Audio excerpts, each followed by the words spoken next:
આવી ગયું એમ.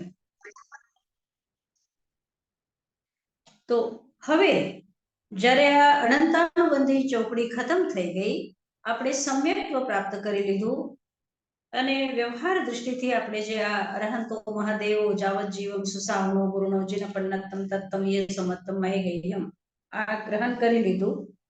એના પછી આગળ હવે આપણે વ્રતોને સમજવાનું છે. અને તાઈ મહારાજે કીધું કે ભગવતી સૂત્ર, વિનાબેન તાઈ મહારાજે કીધું કે ભગવતી સૂત્ર કરતા તમે ઉપાસક દશાંગ સૂત્ર કરો. તો હવે આપણે ઉપાસક દશાંગ સૂત્ર કરશું. તમે બધા લોડ કરી લેજો, તમને મળી જશે. અને પછી આપણે ઉપાસક દશાંગ સૂત્ર કરશું. Is it available online? એ સૂત્ર આપણને ઓનલાઈન મળી શકશે? છે ઓનલાઈન? હું જોઈ લઈ. બધા સૂત્રો ઓનલાઈન મળી જાય. Okay, thank you. તો તમે ડાઉનલોડ કરી લેશો ઉપાસક દશાંગ. એ ઉપાસક દશાંગ સૂત્ર અલગ અલગ આચાર્યોના લખેલા છે. તો કયો તમે કરશો, જે પણ કરશો આપણે, જે મૂળ છે એ તો એક જ છે, અર્થ અલગ અલગ બતાવે, લોકો અલગ અલગ રીતે લખે, પણ મૂળ જે છે એ એક જ છે. તો જે તમને અવેલેબલ હશે એ તમે ડાઉનલોડ કરી લેજો. હવે આપણે જે 7મો અધ્યાય છે એની અંદરમાં આપણે છઠ્ઠાના આપણે પ્રશ્નોત્તર કરશું, પણ વ્રતના માટે આપણે 7મા અધ્યાયમાં જે પહેલો સૂત્ર છે શું છે? રીટાબેન બોલો પહેલો સૂત્ર. હા સાતાજી મહારાજ, પેલું સૂત્ર છે હિંસાનો ત્રસ્તેય બ્રહ્મ પરિગ્રહેભ્યો વિરતિર્વ્રતમ. અને બધા એ છે ને આ સૂત્ર એટલે આ તત્વાર્થ સૂત્ર એકદમ ઘોળીને પી જવાનું છે. કોઈ બોલી શકે છે, કોઈ નથી બોલી શકતો. મને બહુ દુઃખ થાય છે કે આટલા દિવસોથી આપણે તત્વાર્થ કરીએ અને કોઈ બોલી ના શકે, તો મને બહુ દુઃખ થાય છે. તો તમે ઓછામાં ઓછું તમે લખી લો કે કયા કયા શબ્દ છે, કેવી રીતે બે શબ્દ છે એની અંદરમાં કેવી રીતે બોલવાનું છે. અને તમે કહો તો હું ફરીથી તમને વોટ્સએપ કરી દઉં બોલીને કેવી રીતે બોલવાનું છે. એ તમારો મિસ થઈ ગયો હોય તો કોઈનો, તો સરખી રીતે બોલવાની તમે પ્રેક્ટિસ કરો. અને એક એક સૂત્ર એક એક દિવસનો, એક સૂત્ર કે બે સૂત્ર નાના હોય તો 2-3 સૂત્ર તમે લખી લેશો તો તમને ખબર પડશે કે એની અંદરમાં કેટલા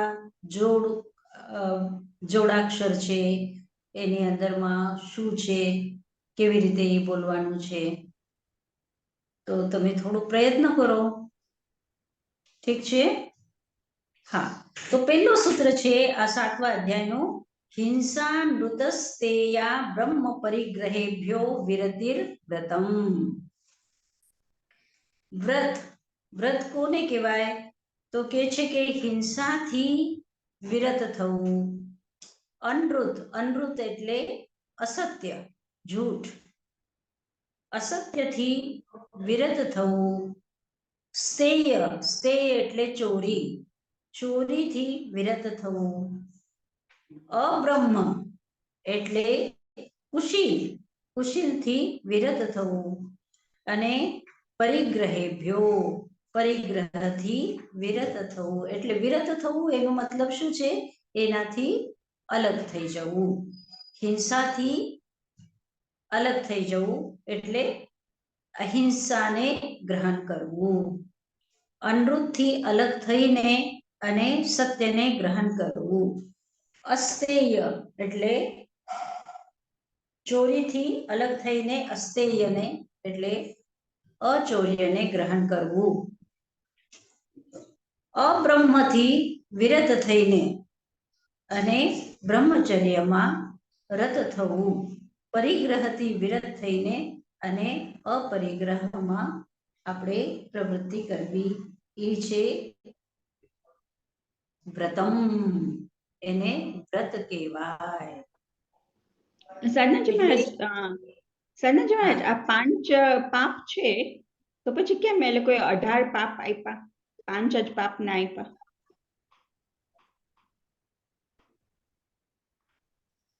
આ પાપ છે એવું નથી કીધું ને, એવું નથી કીધું અહીંયા. આમ તો બધું પાપ આમાં આવી ના જાય? એનાથી આપણે અલગ થઈએ. પછી હવે 18 પાપની અંદરમાં એવું છે ને કે અહિંસા, આપણે જ્યારે અહિંસાને સ્વીકાર કર્યું તો હિંસા કેટલા પ્રકારની છે, તો એ પાપ ઘણા બધા થઈ જશે ને. અસત્ય કેટલા પ્રકારના છે, ચોરી કેટલા પ્રકારની છે, કુશીલ કેટલા પ્રકારનો છે, એવી રીતે એ વધારે થઈ જાય છે. મુખ્ય રૂપે આપણે અહિંસા, ફક્ત એક જ વાત આપણે અહિંસાને જ ગ્રહણ કરીએ. એમ તો જુઓ તો આ જે 5 છે, પહેલો છે અહિંસા અને છેલ્લો છે અપરિગ્રહ. જો અહિંસા અને અપરિગ્રહને આપણે લઈએ તો આ ત્રણેય તો અંદરમાં આવી જ ગયા છે. આ ત્રણનું કોઈ બહુ વધારે મહત્વ નથી. મહત્વ વધારે છે જ્યારે મનુષ્ય પરિગ્રહની વૃત્તિ હોય કે આ મારું, આ મારું, આ મારું, તો એ જે મારું છે એને ગ્રહણ કરવા માટે એ હિંસા કરશે, ચોરી કરશે, ખોટું બોલશે, બધું કરશે. તો પહેલો અપરિગ્રહ પણ આપણે લઈ શકીએ છીએ અને પહેલી અહિંસા પણ લઈ શકીએ છીએ. પણ અહિંસા એટલા માટે છે કે ભગવાને તમારા ફિલિંગને સામે રાખીને કીધું કે તમને મરવું નથી ગમતું તો કોઈને મરવું નથી ગમતું. આ જે તમારી ફિલિંગ છે કે તમને જે સારું લાગે છે એ જ સામેવાળાને પણ સારું લાગે છે, ભલે ને એ નાનામાં નાનો જીવ હોય કે મોટામાં મોટો જીવ હોય, એને જે તમને સારું લાગે છે એ જ એને પણ સારું લાગે છે. તો આ જે તમારી ફિલિંગ છે એ જ અહિંસા છે. તો એવી રીતે એટલે તમને તમારા મનને જે એકદમ ફિટ બેસે, તર્કના દૃષ્ટિથી તમને એમ લાગે કે હા એકદમ જે કે છે એ બરાબર છે, તો એવી રીતે આ અહિંસા વ્રતની પહેલા સ્થાપના કરી. સૌથી પહેલા એને કીધું માં હનો મત મારો, કારણ કે બધા જીવો જીવવાની ઈચ્છા રાખે છે જેવી રીતે તમે જીવવાની ઈચ્છા રાખો છો. તો એ રીતે એટલે અહિંસા કંઈક બારેથી લાવીને તમારા માથે રાખી દીધું છે બોજો, એવું નથી. તમારા ફિલિંગને જ એને કીધું કે તમારી જે ફિલિંગ છે એને જ અહિંસા કહે છે. એટલે પહેલા અહિંસા રાખી છે. તો આ છે 5. હા હા બોલો. સાધનાજી મહારાજ, વિરતિ ને નિવૃત્તમાં કઈ ડિફરન્સ છે કે સેમ? વિરતિ ક્રિયા છે, એનાથી અલગ થવું, હિંસાથી અલગ થવું શું છે? વ્રત કહેવાય. અને નિવૃત્ત એટલે અલગ, એનો મતલબ ઓકે, સેમ છે, સેમ છે, સેમ છે. હવે આ જે 5 કીધા છે તો એ પાંચેયને 2 પ્રકારમાં વેચી નાખ્યા છે. પાંચે 2 પ્રકારના છે. તો આંશિક જે આ 5 વ્રત છે એટલે અમુક અંશમાં કોઈ કરી શકે છે અને કોઈ સર્વાંશમાં કરે છે, એટલે બધી સંપૂર્ણ રીતે કરી શકે છે. તો જે આંશિક રીતે કરી શકે છે એને દેશ વ્રત કહેવાય છે અથવા અનુવ્રત કહેવાય છે, એટલે નાના વ્રત. અને જે સંપૂર્ણ રૂપે કરી શકે છે એને મહાવ્રત કહેવાય છે. મહતી એટલે મહાન, બડા. અનુનો અર્થ છે છોટા, મહાનો અર્થ છે બડા. તો દેશ એટલે અમુક અંશમાં અને સર્વતો સંપૂર્ણ રૂપથી. તો જે દેશ રૂપમાં એટલે આંશિક રૂપમાં જે વ્રતોને ગ્રહણ કરે એનું નામ છે અનુવ્રત, અને સર્વ અંશમાં એટલે સંપૂર્ણ રૂપે જે ગ્રહણ કરે એને કહે છે મહાવ્રત. દેશ સર્વતોનું મહતી. શબ્દાર્થ આપણે જે ભાંગ આપ્યા હતા એમાં 3 જ ખાલી સાધુને એપ્લાય થશે ને, બીજા બધા દેશમાં આવશે. હા હા, સાધુના જે વ્રત કહેવાય છે સંપૂર્ણ કહેવાય છે, સંપૂર્ણ. અને જે ગૃહસ્થના કહેવાય છે એ દેશ વ્રત કહેવાય. એટલે અમુક અંશમાં કે ભાઈ અમે આટલું કરી શકશું, આટલું નહીં કરી શકીએ. એક વખત આપણે હિંસાની ચર્ચા કરી હતી કે 4 પ્રકારની હિંસા હોય છે. 4 પ્રકારની હિંસા હોય છે. એક છે આરંભી હિંસા. આરંભી એટલે તમે જે રસોઈ કરો, કપડાં ધોવો, ઘર સફાઈ કરો, જે કંઈ કરો, તમે ઘરની અંદરમાં કામ કરો, જે કરતા હો એને કહેવાય છે આરંભ. એટલે આરંભી હિંસા. એની અંદર હિંસા તો થતી હોય ને, તમે ઝાડુ કાઢો તો હિંસા થાય, રસોઈ કરો તો હિંસા થાય, કપડાં ધોવો તો હિંસા થાય, જે કંઈ કરો તમે એ હિંસા છે. તો એ આરંભી હિંસા, તો એ તો કરવું જ પડે. એ આ આરંભી હિંસા છે. પછી કઈ છે હિંસા?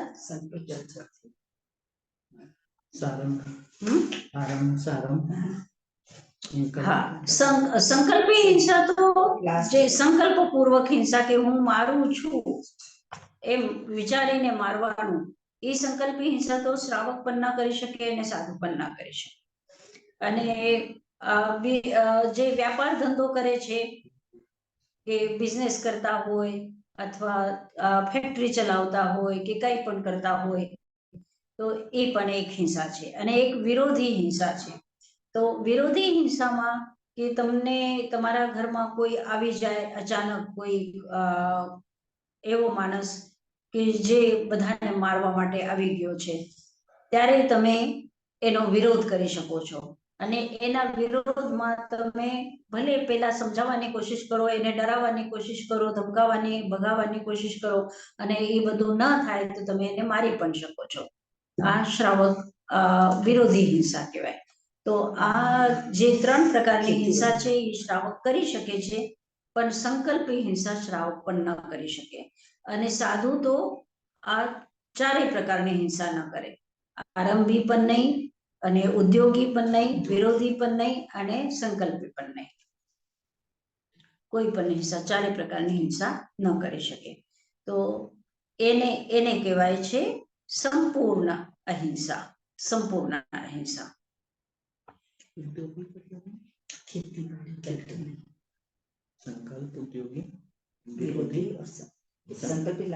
હવે ત્રીજો સૂત્ર છે તત્સ્થૈર્યાર્થમ ભાવના પંચ. એની સ્થિરતા માટે, એટલે આ જે 5 વ્રત છે એની સ્થિરતા માટે, અહિંસાની સ્થિરતા માટે, સત્યની સ્થિરતા માટે, અસ્થેયની સ્થિરતા માટે, બ્રહ્મચર્યની સ્થિરતા માટે અને અપરિગ્રહની સ્થિરતા માટે 5 પ્રકારની ભાવના બતાવેલી છે. આ 5 જે વ્રત છે એની અંદરમાં 3 નેગેટિવ છે અને 2 પોઝિટિવ છે. એક નેગેટિવ પછી પોઝિટિવ, પાછો નેગેટિવ પછી પોઝિટિવ અને પાછો નેગેટિવ.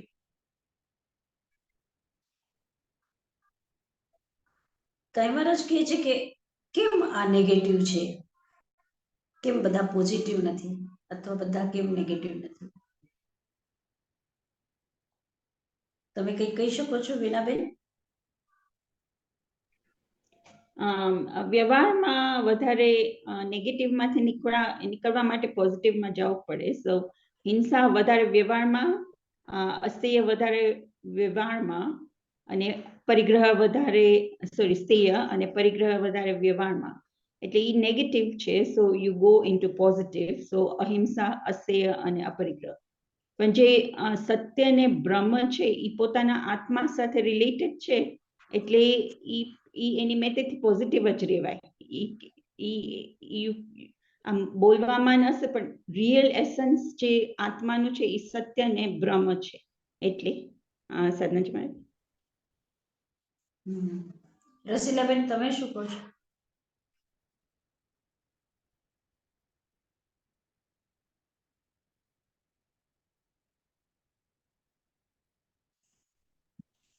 રસીલાબેન બોલે છે ને? હા, હા. મિચ્છામિ દુક્કડમ મથ્યાન્ વંદામિ. મારા પ્રમાણે પોઝિટિવ ને નેગેટિવ જુદું મને નથી લાગતું. પોઝિટિવ તમે જે પ્રેક્ટિસ કરતા હો કરી શકો, ને નેગેટિવ કે તમારે ખોટી વસ્તુ નહીં કરવાની. તો અહિંસા કહે છે તો અહિંસા ઇઝ પોઝિટિવ, કહો કે હિંસા ઇઝ નેગેટિવ. તો ભલે નહીં સાંભળે આપણને નેગેટિવ ઓલું વર્સ, પણ એકચ્યુઅલી નહીં કરવાનું ઇઝ અ પોઝિટિવ એક્શન. સત્યને કહે સત્ય તો ઇઝ પોઝિટિવ, અસત્ય નહીં બોલવાનું. અપરિગ્રહ, પરિગ્રહ ઇઝ નેગેટિવ, તો અપરિગ્રહ ઇઝ પોઝિટિવ. એટલે એ પોઝિટિવ રીતે કહે છે આપણને. કહું કે ઓલા વર્ડ જે છે ને એ નેગેટિવ વસ્તુને એક્સપ્લેન કરે છે. સાધનાજી મહારાજ, એવી મારી સમજણ છે.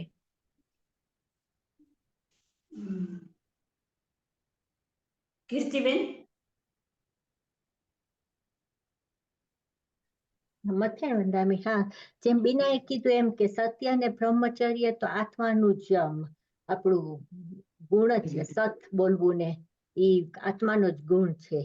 તો હિંસા આપણે લાઈક બારેથી કરી શકીએ, ઓકે, હિંસા આપણે મન વચન કાયાથી કરી શકીએ. ને એટલે બહારની એક્શન આપણે કરીએ વધારે ઈ છે. ને થોટ્સથી કરી શકીએ. ને અસ્તેય એટલે નેગેટિવમાં રાખ્યું હશે. ને અસ્તેય આપણે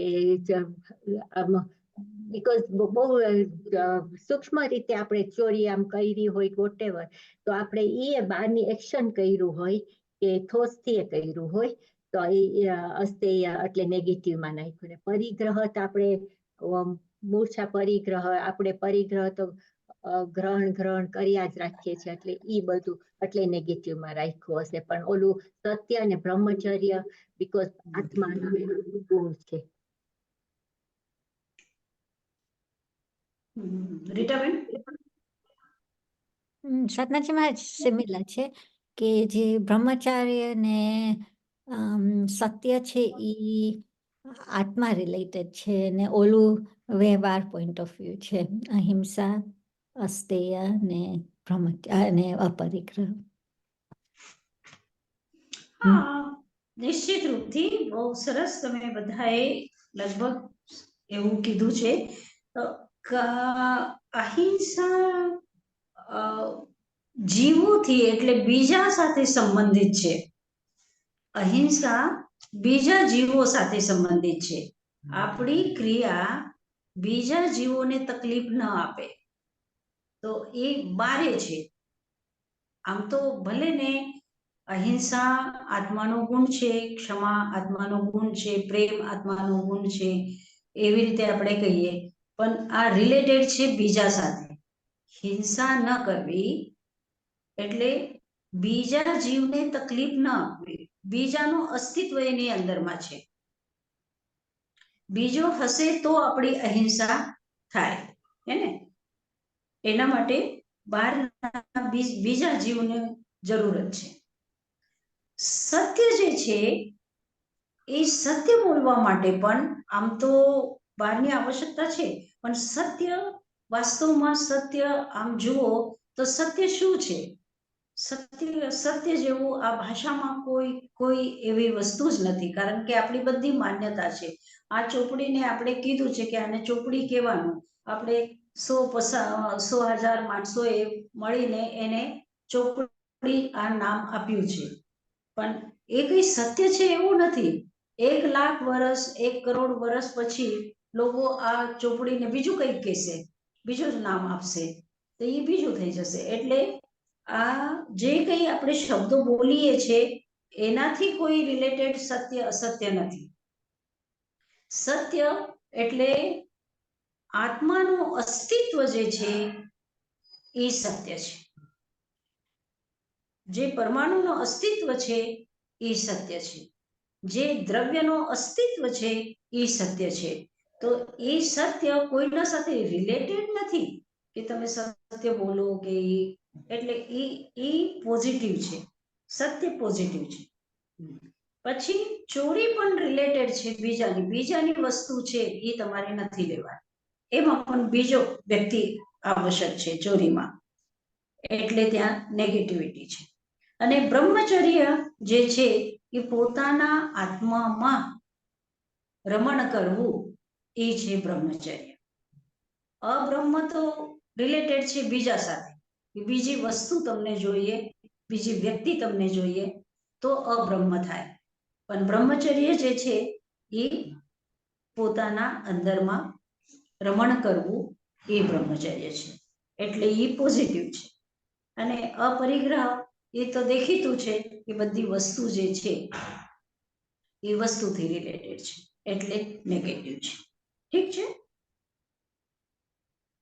હવે તત્સ્થૈર્યાર્થમ ભાવના પંચ એટલે આ 5 જે છે અનુવ્રત અથવા મહાવ્રત એના સ્થિરતા માટે 5 ભાવના એ કીધેલી છે.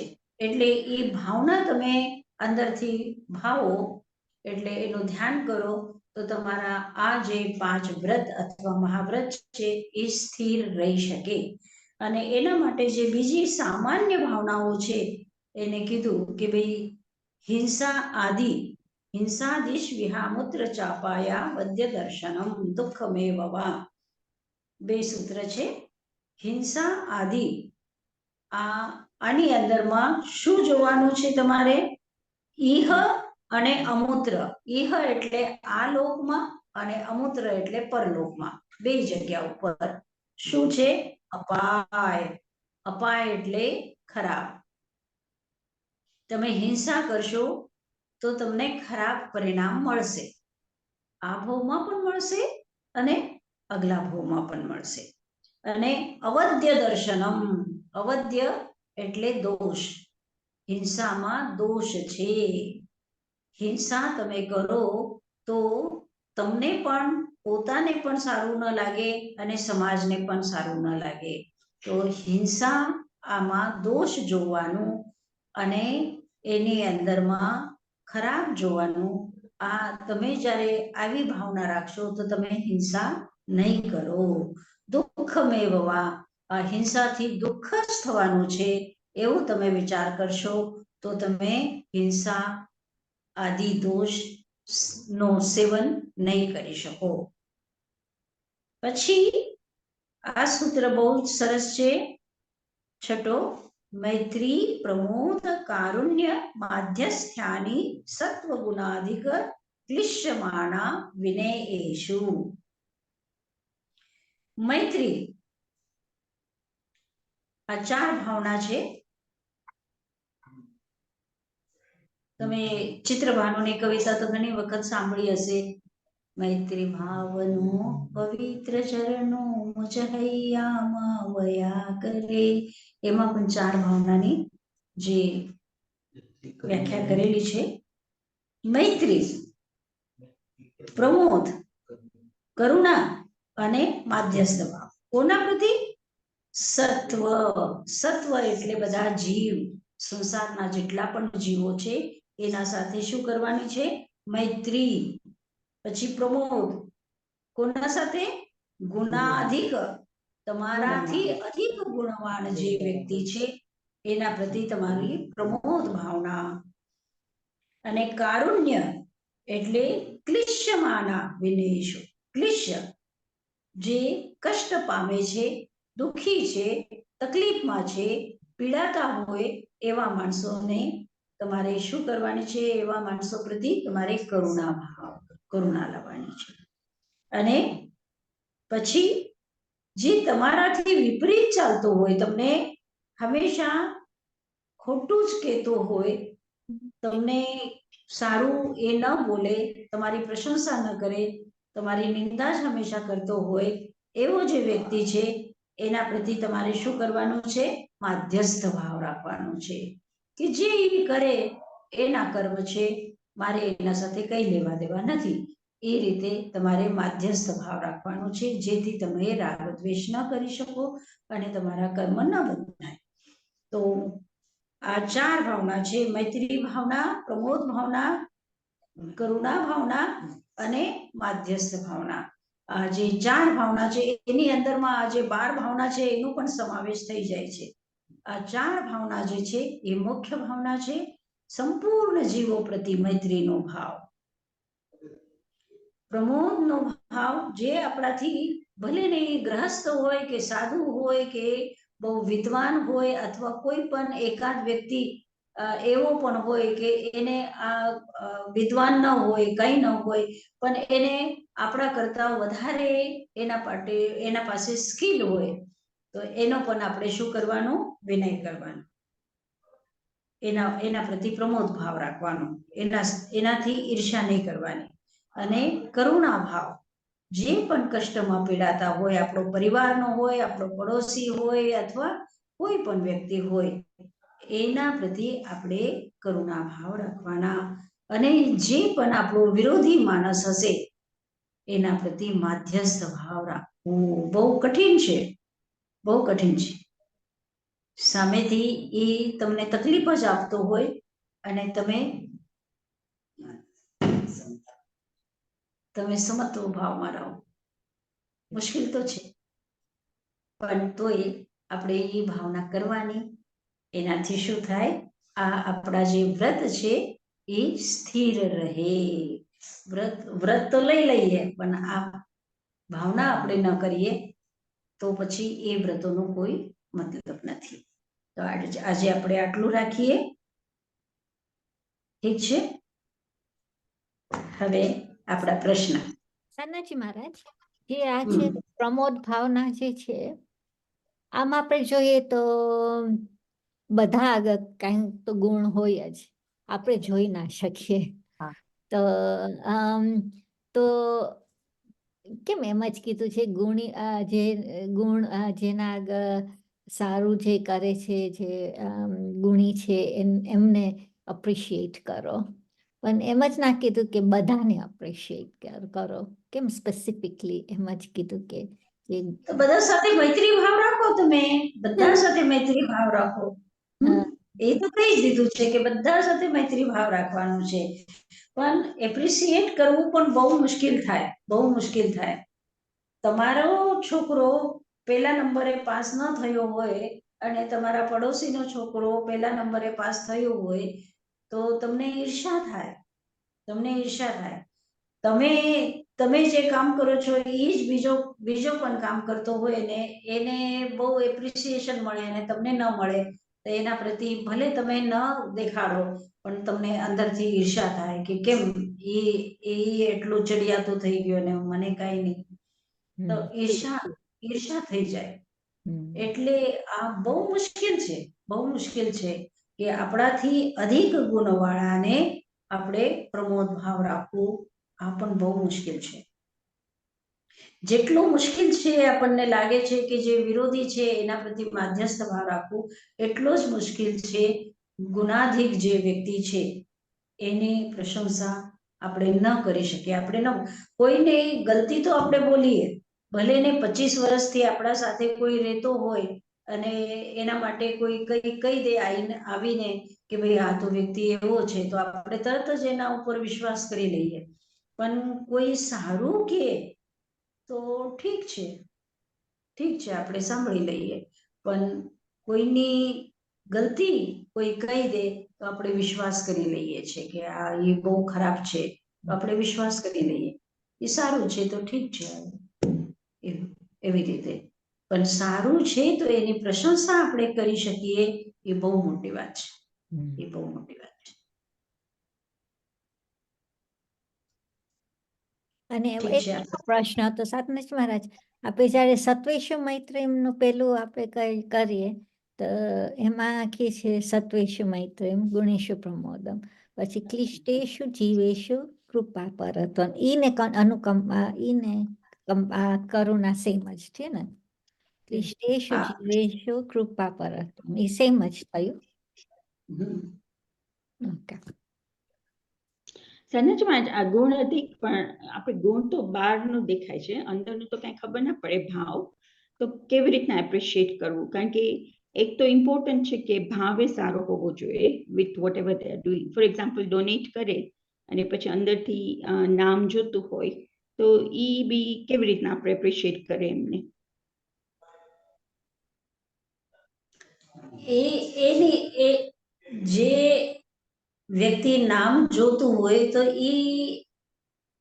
એના માટે છે, હે ને? એ ખરાબ એના માટે છે, પણ એ ડોનેટ કરે છે એ એટલું તો આપણને દેખાય છે ને.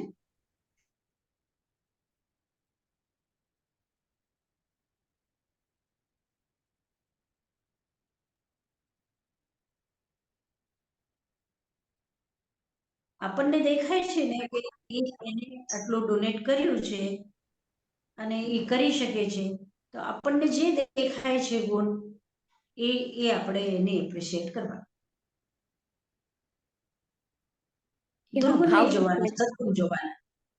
ઠીક છે? સાધનાજી મહારાજ, ઈ ગમે તેવા ભાવથી એને કર્યું હોય એવો આપણે વિચાર નહીં કરવાનો ને કે એને ડોનેટ કર્યું છે એટલે એને. આપણે વિચાર કરવાનો. હા, એ શું નહીં કામ કરવાનું, આપણે? સાચી વાત. તો આપણે જ કર્મ બાંધીએ. હા, આપણે વિચાર કરીને ફાયદો શું થવાનો છે?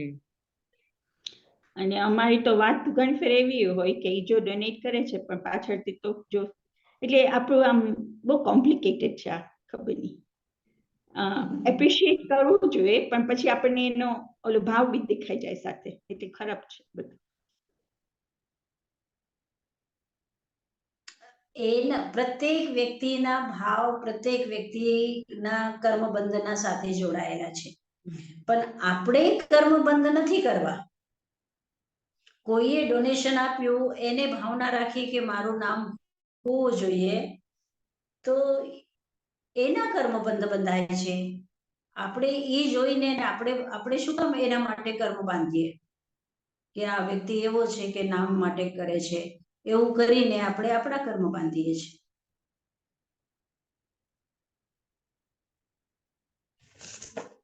હા, પ્રશ્ન ચાલો, આપણા પ્રશ્ન કરો રીટાબેન. સાધનાજી મહારાજ, પેલા ઓલું તો થઈ ગયો પ્રશ્ન ને, ઓલું કે મિથ્યાત્વ કેમ આશ્રમમાં નથી, એ થઈ ગયું. હવે પેલો પ્રશ્ન સૂત્ર 15માં સૂત્ર 15 જે છે એનો કશાયો દયા તીવ્રાત્મ પરિણામશ ચારિત્ર મોહસ્ય, એમાં રીઝન્સ બતાવ્યા તીવ્ર મેન્ટલ સ્ટેટના કોઝિંગ બોન્ડેજ, પણ ડઝ ધેટ મીન કે જે મંદ મેન્ટલ સ્ટેટ છે એનું બોન્ડેજ ના થાય? રશ્મિબેન? મથેર વંદાની સાધનાજી મહારાજ, મને લાગે છે કે મંદ સ્ટેટ હોય તો પણ બોન્ડેજ તો થાય, પણ મંદ ભાવથી એકદમ થાય, બધું મંદ હોય. અને મને લાગે છે કે આમાં એ તીવ્ર ભાવ ના હોય તો પછી સાતા વેદન્ય કર્મનો બંધ થાય, મેં લખ્યું છે સાધનાજી મહારાજ. હા, ચાંદીબેન. હા, મેં પણ એમ જ કે મન હોય તો કર્મ તો બંધ થાય, તીવ્ર હોય તો કદાચ ચારિત્ર તો તીવ્ર કેમ કીધું છે? આ તીવ્ર શબ્દ કેમ કીધું એમ? મને લાગે છે તીવ્ર શબ્દ ચારિત્ર મોહનીય માટે સ્પેસિફિક લાગે છે, કે તીવ્ર હોય તો એ જ બંધ થાય, પણ મનથી બંધ થાય. પણ મને લાગે છે એકદમ એની મોમેન્ટ તમારા બધા કર્મ તો બંધાય જ છે કશાય વિદ્યાર્થી, પણ ક્યાં બંધાય એ મને ખબર. મન બંધાય તો બીનાબેન. મને લાગે છે કે બીકોઝ ચારિત્ર મોહનીયનું બેઝ મિથ્યાત્વનું છે, એટલે તીવ્ર પરિણામ હોય ત્યાં અનંત અનુબંધી કશાય બંધાશે. કે ઓલા મન હોય તો એ તો અપ્રત્યક્ષની કે પ્રત્યક્ષની બંધાશે, પણ તીવ્ર મેઇન બેઝ કે કાઢવાનું ચારિત્ર મોહનીય નું બેઝ આ જ છે કે તીવ્ર હશે તો અનંત અનુબંધી હશે તો મિથ્યાત્વ હશે, ને તો સમયત્વ નહીં થાય, તો પ્રોગ્રેસ નહીં થાય. આઈ થિંક સાધનાજી મહારાજ. કીર્તિબેન. હા, તીવ્ર મેં એમ જ લખ્યું છે, એટલે કે અનંતાનુબંધી કશાયનું બંધ થશે, ને મંદ હશે ત્યારે સંજલન કે પ્રત્યાખ્યાન કે અપ્રત્યાખ્યાનનું બંધ તો થશે બંનેમાં, પણ એવી રીતે ઓછું ઓછું. એમાં કીધું છે ને ચારિત્ર મોહનીય, હા, એમાં શબ્દ શું છે? ચારિત્ર. ચારિત્ર મોહનીય કર્મનો બંધ, હે ને? શું કહો છો રીટાબેન?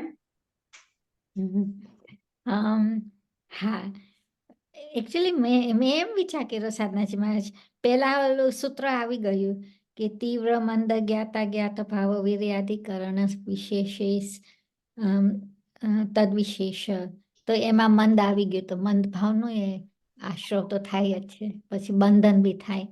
પણ જે તમે પ્રશ્ન હવે પૂછો છો કે કેમ અહીંયા તીવ્ર લખ્યું છે, કેમ એમ જ ના લખ્યું કે બે તીવ્ર ને મંદ? તમે મ્યુટ થઈ ગયા છો. નથી સંભળાતું સાધનાજી મહારાજ? We can hear you. सुनाई दे रहा है. હા સાધનાજી મહારાજ હા, સંભળાનું નહીં, મ્યુટ થઈ ગયા હતા તમે. સોરી સાધનાજી મહારાજ. હા, તો હા. મેં કીધું કે પેલા સૂત્ર આવી ગયું હતું કે તીવ્ર મંદ જ્ઞાતા જ્ઞાત ભાવ વિર્યાધિકરણ વિશેષે પ્યસ તદ્વિશેષ, તો એટલે એમાં આવી ગયું કે મંદ ભાવ એનાથી બી આશ્રવ થાય છે. પણ હવે તમે જે પ્રશ્ન પૂછો છો કે કેમ અહીંયા તીવ્ર જ લીધું, મંદ ના લીધું, એનું મને નથી ખબર સાધનાજી મહારાજ કે કેમ અહીંયા તીવ્ર જ લીધું. પણ મંદ ભાવથી બી બંધન તો થાય જ. રસીલાબેન? આમાંથી આનંદામી સાધનાજી મહારાજ, આ સૂત્ર આપણા ચારિત્ર મોહનીય કર્મનું બાંધવાના રીઝન્સ દેખાડે છે. એટલે એમાં કહે છે કે તીવ્ર, એટલા માટે તીવ્ર અહીંયા આવ્યું છે. મંદ ભાવ હોય ત્યારે આપણે આશ્રવ તો કરીએ, પણ ચારિત્ર મોહનીય કર્મને ના બાંધીએ, એટલા માટે. હા, કશાયનો ઉદય થાય એટલે આપણને ગુસ્સો આવ્યો, સમજો કે ગુસ્સો આવ્યો, અને ઈ તીવ્ર ગુસ્સો આવ્યો, તો આગળ આપણા તીવ્ર કશાયનો બંધ થાય છે. ઠીક છે? તો કશાયોદયા તીવ્રાત્મ પરિણામ ચારિત્ર મોહસ્ય, ચારિત્ર મોહનીય કર્મનો બંધ થાય છે. પણ જો મંદ ઉદય હોય, કશાયનો ઉદય હોય અને આત્મ પરિણામ જો મંદ હોય, તો પછી ચારિત્ર મોહનીયનો બંધ થાય છે કે નહીં, આ પ્રશ્ન છે. થાય છે સાધનાજી મહારાજ.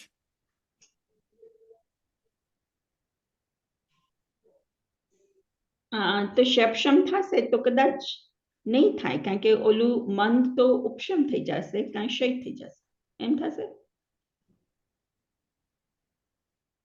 આત્માના પરિણામ, મને અત્યારે ગુસ્સો આવી ગયો, સમજો ગુસ્સો આવ્યો, પણ પછી મારા જે આત્મ પરિણામ છે એ તીવ્ર નથી થયા,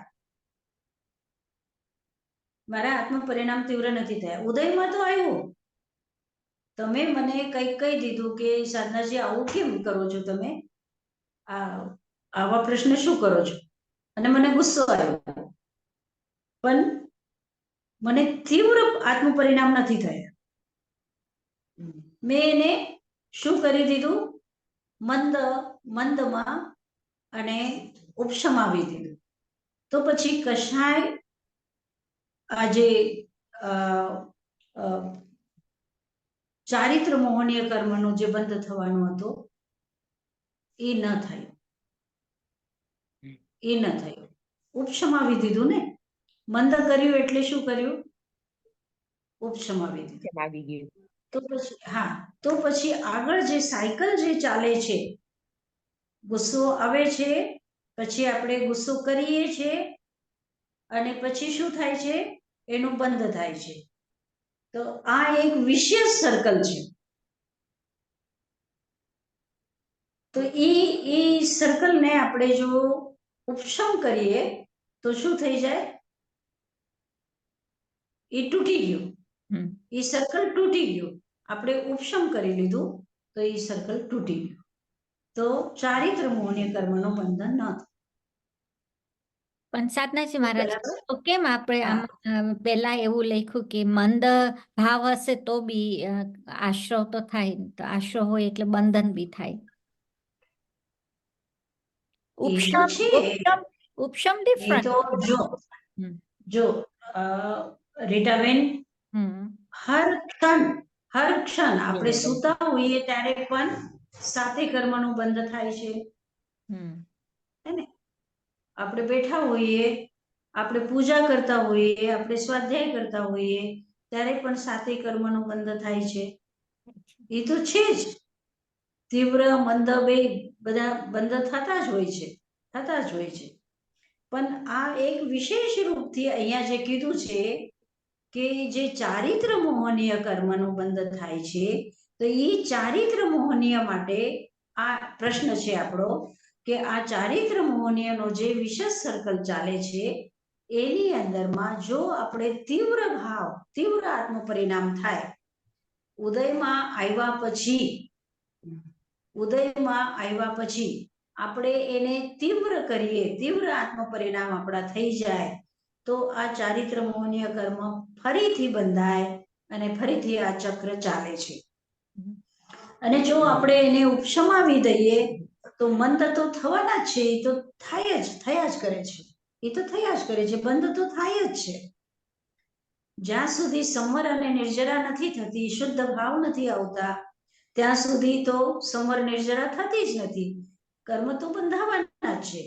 પણ જે કષાય મોહનીય કર્મ, એ ચારિત્ર મોહનીય કર્મનું જે વિશેષ સર્કલ છે એને આપણે થોડું ઓછું કરી શકીએ છીએ. બસ આટલી વાત છે. એટલે અહીંયા તીવ્ર શબ્દ, તીવ્ર આત્મ પરિણામ.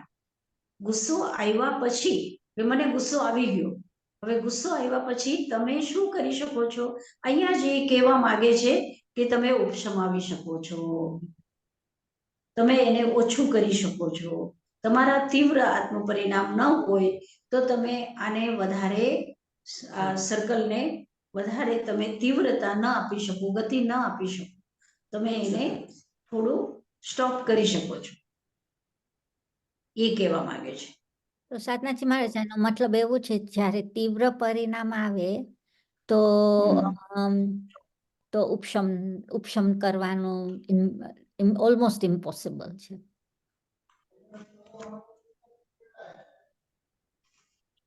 No. એવું કેમ? No, ના, I હું think એમ કહું છું કે એમ because No. આપણે કીધું મંદા ભાવ છે અને ત્યારે આપણાથી ઉપશમ થઈ શકે, એટલે મારે પ્રશ્ન આવ્યો કે તીવ્ર ભાવ હોય તો ના થઈ શકે.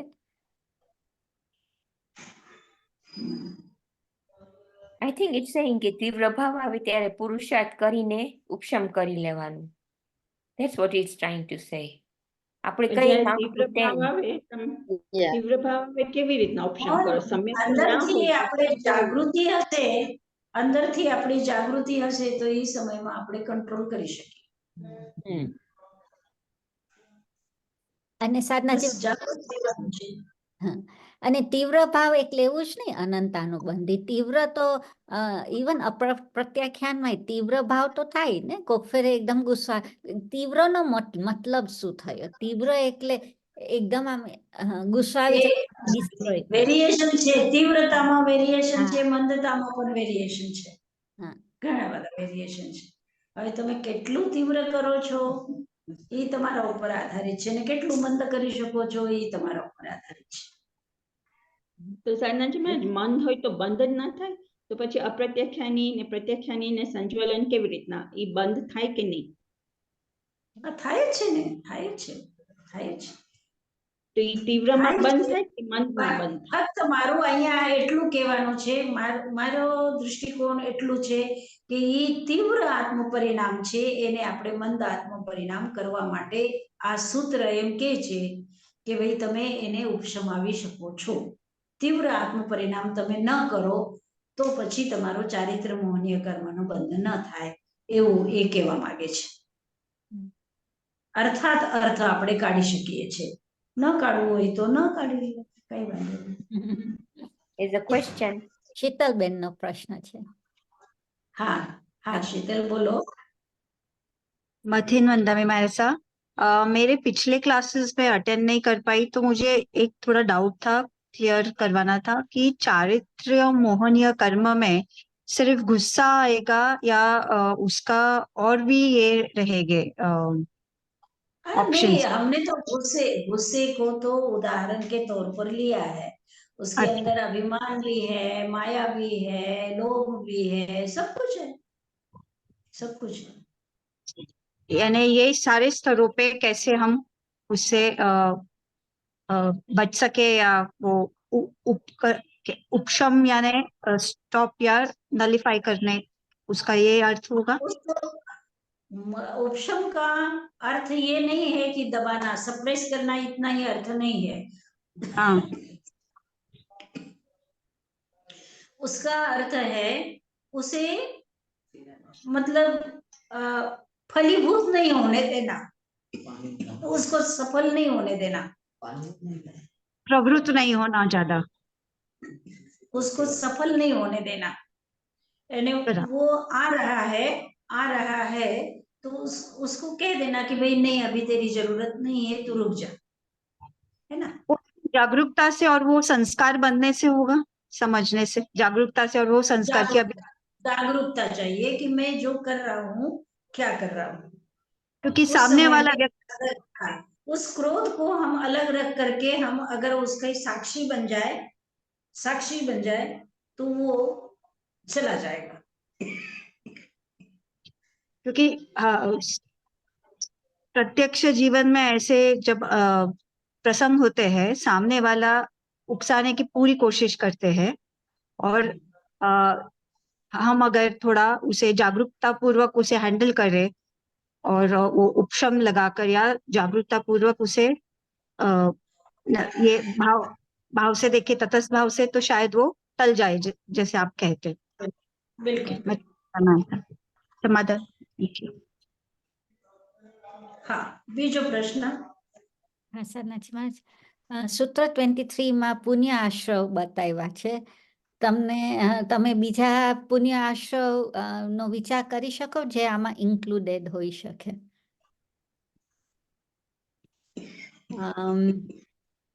કીર્તિ. મચાણ વંદામી સાધનાજી મહારાજ, આમાં 16 લાઈક તીર્થંકર નામ કર્મ આપણે કેવી રીતે બાંધીએ એ બતાવ્યું છે. તો દર્શન વિશુદ્ધિ પેલા એ આપ્યું છે, તો દર્શન વિશુદ્ધિમાં 23 સૂત્ર નિકાલો, 23. હા, એમાં 16 બતાવ્યા છે. હા, Oh, you are muted. You are muted. Sorry, ઈચ્છામી દુકમ. સાધનાજી મહારાજ, આમાં 23મા સૂત્રમાં 16 તીર્થંકર નામ કર્મ બધું બતાવ્યા છે કે કેવી રીતે આપણે તીર્થંકર નામ કર્મ બાંધીએ. તો પેલું છે દર્શન વિશુદ્ધિ, એમાં 5 અતિચાર રહિત સમ્યક દર્શનના પાલન. એટલે એમાં એ બધું એમાં સમ્યક દર્શન નું આવી જાય છે. એટલે મને એમ લાગે છે, લાઈક પછી બધા બીજા છે વિનય, શીલ, જ્ઞાનોપયોગ, સંવેદ, ત્યાગ, તપ, સંઘ, વયાવર્ચ, અરિહંત ભક્તિ, આચાર્ય ભક્તિ, શ્રુત ભક્તિ, પ્રવચન ભક્તિ, આવશ્યક ક્રિયા, મોક્ષ માર્ગ, પ્રભાવના અને પ્રવચન વાત્સલ્ય, એ બધાનો આપણે અર્થ જોઈએ તો એમાં બધું લગભગ આવી જ જાય છે. એટલે મને એમ લાગે છે કે બીજું શું આપણે ઇન્ક્લુડ કરી શકીએ. એટલે મારું તો બીકોઝ બધું આવી જ જાય છે એમાં. એટલે ઓકે, એ લોકોએ આમાં પેલામાં દર્શન વિશુદ્ધિમાં સમ્યક દર્શન પાલન કરવા માટે આપણને શું જોઈએ એ બતાવ્યું, પણ સંવેગ એ જુદું કરીને આપ્યું છે. પણ સંવેગ જુદું કર્યું છે બીકોઝ એમાં એ લોકોને એ લોકોને ઈ બતાવું તું, આમાં સંસાર ઉપર વૈરાગ્ય, સંસાર ઉપર વૈરાગ્ય બતાવું છું વિશેષ તરીકે, એટલે એ બતાવ્યું છે. પણ મને લાગે છે બધું આવી જ ગયું છે. તમારામાંથી કોઈને એવું લાગે છે કે એનાથી અલગ કોઈ સાધનાજી મહારાજ મેં થોડુંક લખ્યું. મેં એમ હા લખ્યું બોલો. કે આમાં એમ નથી લખ્યું કે નિર્વેદ, અનુકંપા, આસ્તિક્ય, પછી એક્વેનિમિટી, અભય, ઈ નથી લખ્યું. રસીલેબેન તમે જવાબ આપો એનો. મથેરવંદાની સાધનાજી મહારાજ મેં એમાં લખ્યું છે કે બધું આવી જાય છે, પણ પછી મેં રીટાબેનની જેમ અનુકંપા એડ કર્યું છે. સાધનાજી મહારાજ. હા સાધનાજી મહારાજ મેં પણ મથેરવંદાની મેં એમાં અનુકંપા, પછી સમ્યક્ત્વ આપણે ઇક્વાનિમિટી રાખવાની, સેવા કરવાનું, અને ભલે ની આની અંદર આવી જતું હોય પણ મેં કીધું સાવ નથી કર્યું ને. મૃત્યુકંપા, દાન, સરાગ, સંયમ બધું મેં લખી નાખ્યું છે. Do not have any expectations from anything or anyone. ક્ષમા. હા ચાંદીબેન તમે શું કહો છો? આ લોકોએ લખ્યું છે એ ઇન્ક્લુડ કરવું જોઈએ કે નહીં? હું શ્યોર નથી, પણ મને એમ લાગે કે આની અંદર ઘણું બધું આવી જાય છે. પણ આ બધું, અને મેં ખાલી એટલું જ કીધું કે પ્રશસ્ત રાગ હોય તો શુભ આશ્રવ થાય. પણ આ મને નથી ખબર આ બધું અંદર આવી જાય કે ના આવી જાય. વિનાબેન. એ તો બધું આવી જ ગયું ને. સમ્યક દર્શન પ્યોરિટીમાં તો બધું આવી ગયું. પછી વયાવૃત્તિમાં અનુકંપા તો આવી ગયું. તમે શું બાકી રહેશે? બધું આવી જ ગયું છે. સાધનાજી મહારાજ પાણી લઈ લ્યો. સાધનાજી મહારાજ પાણી લઈ લ્યો. અહીંયા ચલે ગયા कहाँ से पानी लाऊंगी के महाराज जी लेते हैं ना ना मैं कपड़े वहां से ले आऊं ध्यान में से હા તમે લોકોએ બરાબર વિચાર્યું છે, પણ મને એવું લાગે છે જેવી રીતે કે વિનાબેને કીધું કે સમ્યક પહેલો શબ્દ શું છે? દર્શન વિશુદ્ધિ. દર્શન વિશુદ્ધિ ક્યારે થાય?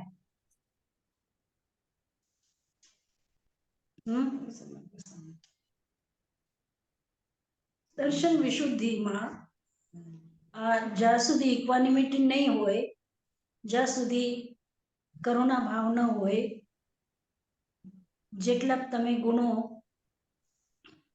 રસીલાબેન અને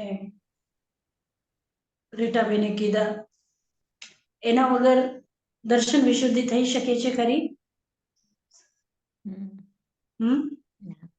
ના થઈ શકે. જે કંઈ આપણે વિચારીએ એ બધા ગુણો એની અંદરમાં આવી જ ગયા છે. વૈયાવૃત્યની અંદરમાં સેવાના ભાવ આવ્યા, અને સેવા ક્યારે થાય?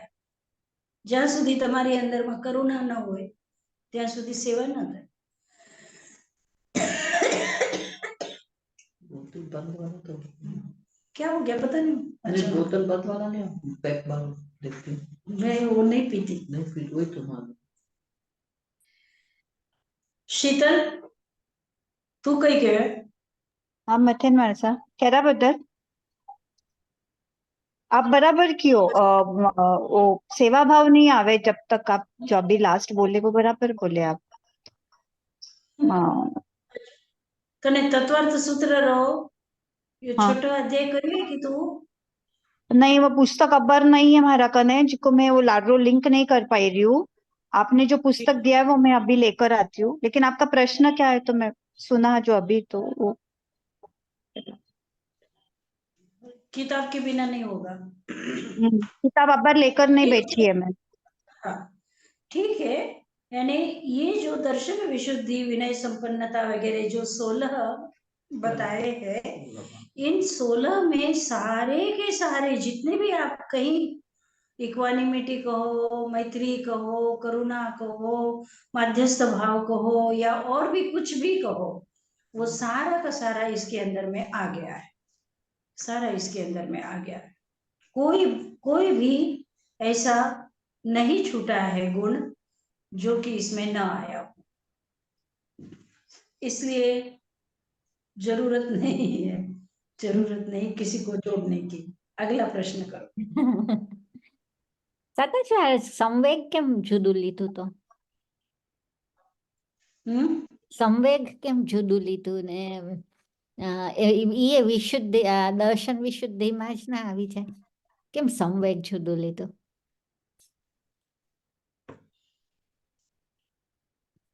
હા બરોબર છે. કેમ લીધું વીનાબેન? જવાબ આપો. આમ આવી જાય એમાં દર્શન વિશુદ્ધિમાં, પણ સંવેગ આઈ થિંક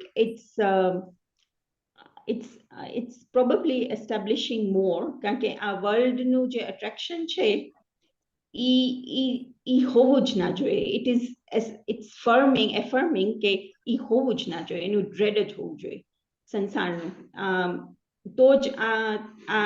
તો જ તમે આગળ વધી શકો, નહીતર કેવી રીતના? ને તીર્થંકર નામ કરવા બાંધવા માટે એનું તો કમ્પ્લીટલી ડ્રેડ જ હોવું જોઈએ. કમ્પ્લીટ એટલે કમ્પ્લીટ 100% હોવું જોઈએ આઈ થિંક.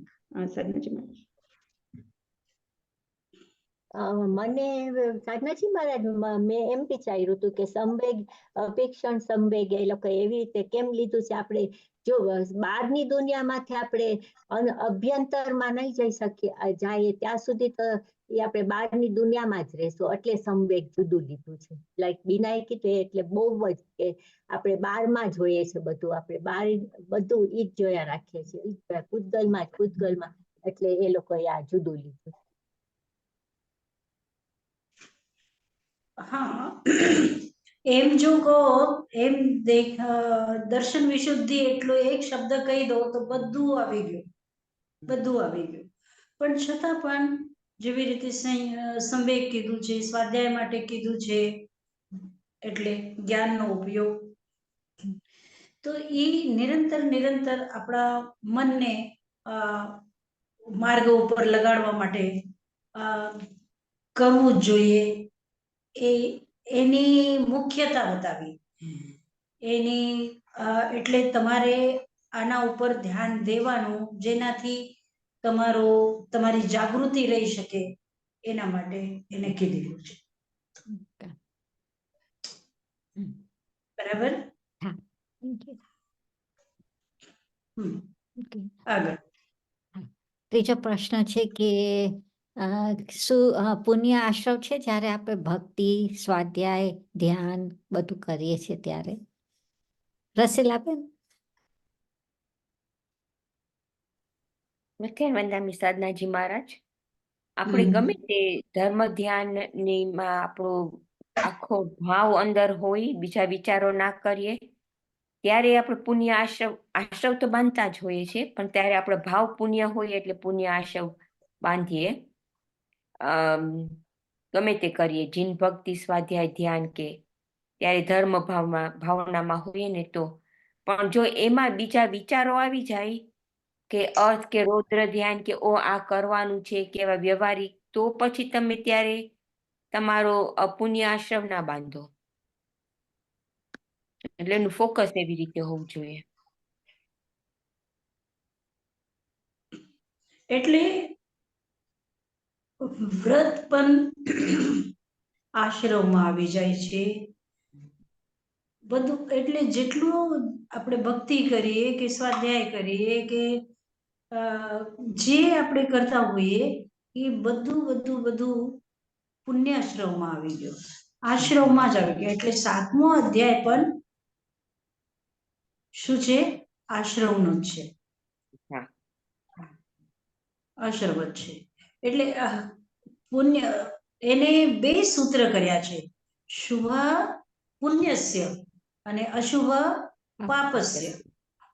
હા, તો જે શુભ પ્રવૃત્તિ તમે કરો છો, તમે સેવા કરો છો કે તમે સામાયિક કરો છો, તમે ભગવાનની પ્રાર્થના કરો છો, જ્યાં સુધી શુદ્ધ ભાવ નથી આવતા ત્યાં સુધી તમારો પુણ્યાશ્રમ છે. જ્યારે શુદ્ધ ભાવ આવી જાય ત્યારે પછી સંવર અને નિર્જરા થાય, પછી આશ્રવ નથી થતો. બાકી બધી જેટલી પણ આપણે ક્રિયાઓ, ધર્મની ક્રિયાઓ કરીએ છીએ એ બધી પુણ્યાશ્રવ છે. સંતમાં જ્યાં સુધી અપ્રમત્ત ગુણસ્થાન ના હોય ત્યાં સુધી આ રે કે અપ્રમત્તમાં જ આપણે સમર નિર્જરા કરી શકીએ? અપ્રમત્ત સંયત ગુણસ્થાન જે છે ત્યારે પણ કારણ કે મન તો હંમેશા સ્કીપ થતો જ હોય છે ને, આ બાજુમાં જાય, આ બાજુમાં જાય, આ બાજુમાં જાય. જ્યારે શુદ્ધમાં આવે, જે ક્ષણે શુદ્ધમાં આવે એ ક્ષણે નિર્જરા થાય, બાકી તો આશ્રવ થયા જ કરે છે. તો સાધનાજી મહારાજ આપણે કહીએ કે રાગ ને દ્વેષ જ્યાં સુધી હોય ત્યાં સુધી શુભ ભાવ જ હશે, જ્યાં સુધી રાગ દ્વેષ હોય ત્યાં સુધી. તો રાગ ને દ્વેષ ક્યારે વયું જાય એ તો બહુ આમ ગુણસ્થાન 10 કે 12 કે એવી રીતે, તો ત્યાં સુધી પુણ્યનું જ બંધન થશે ને. આપણે ભગવાન મહાવીરની વાત કરતા હતા.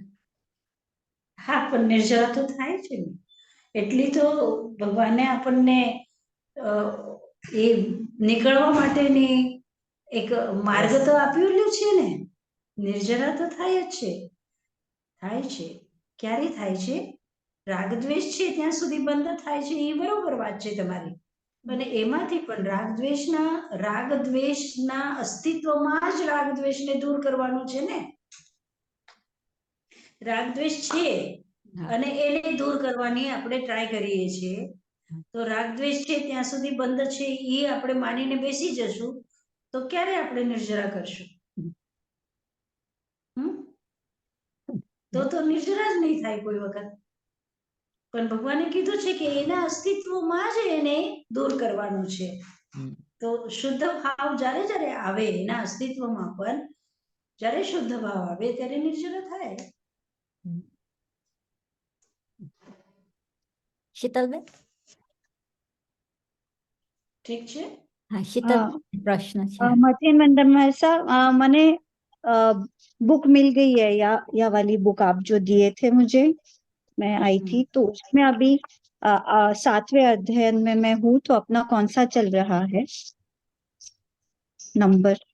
और दूसरा प्रश्न था, ये जो राग द्वेष के जो बंधन अपन अभी आप एक्सप्लेन कर रहे थे और बात हो रही थी इतने सुंदर और सटल तत्व की, तो उसमें मुझे पूछना था कि राग द्वेष तो संसार में है तब तक तो वो बहुत सटल लेवल पे तो चलते ही रहता है।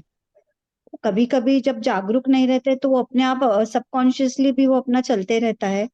तो इसका निर्जरा का जब हम स्वाध्याय करते हैं या हमें कोई ऐसे ज्ञानी महाराज साहब या कोई स्वाध्यायी हमें जब वो पढ़ाते हैं और जब उसका समझ में आता है, अनुभव होता है, तब निर्जरा की तरफ हमारा जो कदम धीरे धीरे बढ़ते हैं। और आप जो बोल रहे हो कि वो ऑब्जर्वेशन से, जो अभी अपना जो क्लास चल रहा था, ऑब्जर्वेशन से वो उसे रोक लगाना है। एग्जाम्पल जैसे आपने दिया था, एंगर आता है या सामने कोई गुस्सा आता है या गुस्सा दिलाता है, और हम जब उसे स्टॉप करते हैं तो उस साइकिल से हम बचते हैं। तो यही कारण जो है, एक एग्जाम्पल है जो राग द्वेष से कॉन्स्टेंटली हमारे बंद होते हैं। तो यही मुझे पूछना था कि यही हम अगर जागरूकता से हमें पता चलता है तो इससे हम बच सकते हैं। और शीतल, ये एक नियम है कि हर क्षण कर्म बंद होता है। अब वो जो हर क्षण कर्म बंद होता है उसमें या तो पाप का बंद होता है या पुण्य का बंद होता है ना? तो ये निश्चित है कि ये निरंतर निरंतर ये चल ही रहा है। कभी पाप का बंद होता है, कभी पुण्य का बंद होता है। तो हम प्रयत्न हमारा ये होता है कि हमारा पाप बंद न हो। सबसे पहला प्रयत्न ये है कि पाप का बंधन न हो।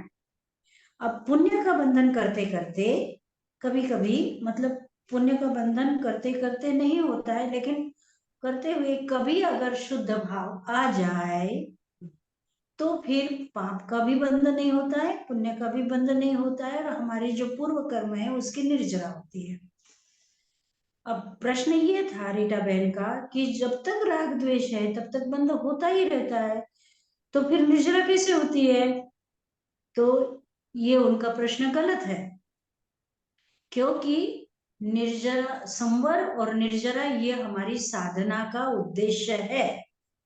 हम पुण्य बंध के लिए पुण्य नहीं करते हैं, हम बंधन के लिए पुण्य नहीं करते हैं, हम निर्जरा के लिए साधना करते हैं।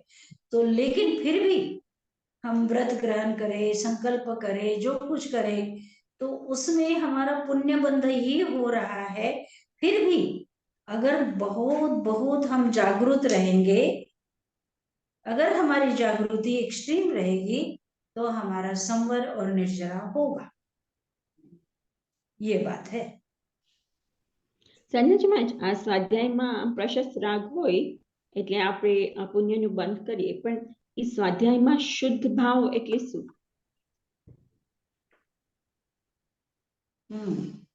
એ મુશ્કેલ છે, એ કેવું મુશ્કેલ છે। શુદ્ધ ભાવ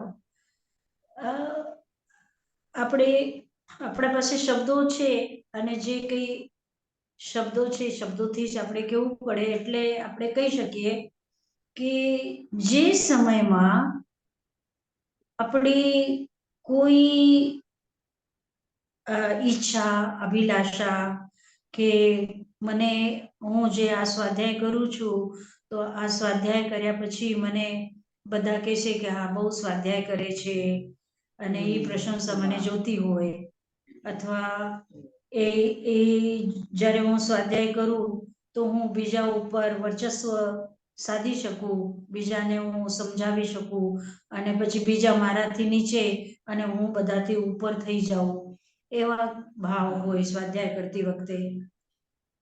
અથવા સ્વાધ્યાય કરતી વખતે એવા ભાવ હોય કે ભાઈ આ જે ચોપડી છે આ બહુ સારી છે અને એ મને વાંચવી જોઈએ। તો એવું કંઈ ને કંઈ આપણા અંદરમાં જે વૃત્તિ, ભાવનાઓ, સંવેદનાઓ એના થકી આપણે વાંચીએ, આપણે સ્વાધ્યાય કરીએ, તો એ શુદ્ધ ભાવ નથી।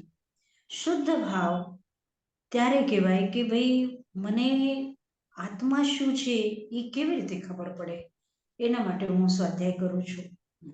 એવા કોક વખત એવા ભાવ આવે અને એને આપણે શુદ્ધ ભાવ કહી શકીએ। ઠીક છે। આમાં આપણે એમ કહી શકીએ સાધનાજી મહારાજ આ પ્રશ્ન આપ્યા છે એટલે કરવા પડશે।